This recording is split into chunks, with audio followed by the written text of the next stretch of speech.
श्री संत गजानन महाराज यांच्या प्रगट दिन सोहळ्याला लाखो भाविकांची मांदियाळी। देशभरातून लाखो भाविक शेगावमध्ये दाखल।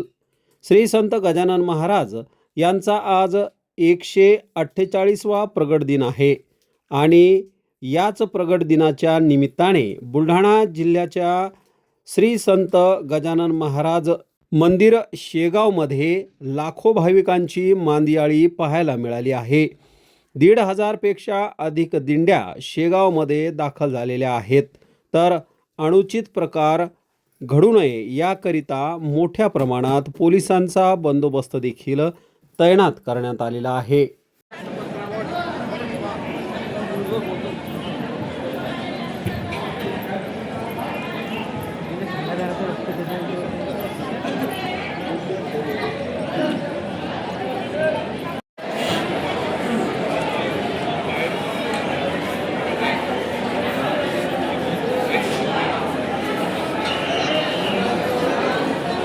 वर्षापासून या ठिकाणी गजानन महाराजांच्या चरणी नतमस्तक होण्यासाठी येतो।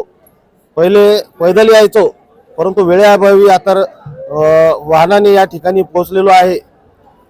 तर गजानन महाराजांच्या चरणी हीच एक प्रार्थना, या महाराष्ट्रातील सर्व जनतेला सुख समाधान लाभू दे, चांगलं आरोग्य लाभू दे, शेतकरी हा सुखाने या ठिकाणी कार्यरत असू दे, हीच गजानन महाराजांची चरणी प्रार्थना।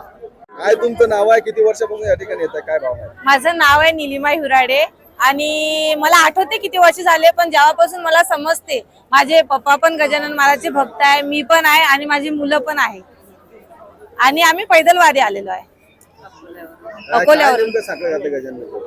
सांगडं काही नाही आहे, एक आपलेपण आहे महाराजांबद्दल आणि मी त्यांना मामा मानते, कारण मला मामा नाही आहे। मी गजानन महाराजला महाराज तर मानतेच, पण एक आपलं म्हणून एक नातं आहे महाराजांसोबत माझं।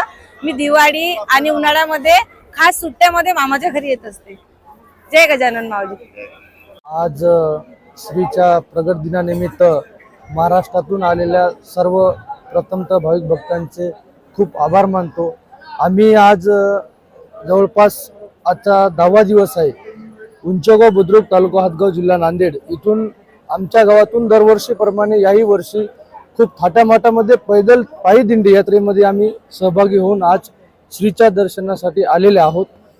आम्ही नांदेड जिल्ह्याहून आलेले आहेत। नमस्कार, माझं नाव स्मिता बहिरमवार। आम्ही चंद्रपूर जिल्ह्याचे रहिवासी आहोत। आम्हाला इथे दर्शनाला येऊन मागील 5 वर्षापासून आम्ही इथे दर्शनासाठी येतोय आणि प्रगट दिनाच्या दिवशी खरं म्हणजे भाविक भक्तांना इथे येऊन खूप आनंद मिळतो, दर्शन होतो, श्रींचा आशीर्वाद लाभतो आणि हे सगळं आमच्यासाठी खूप महत्त्वाचं आहे।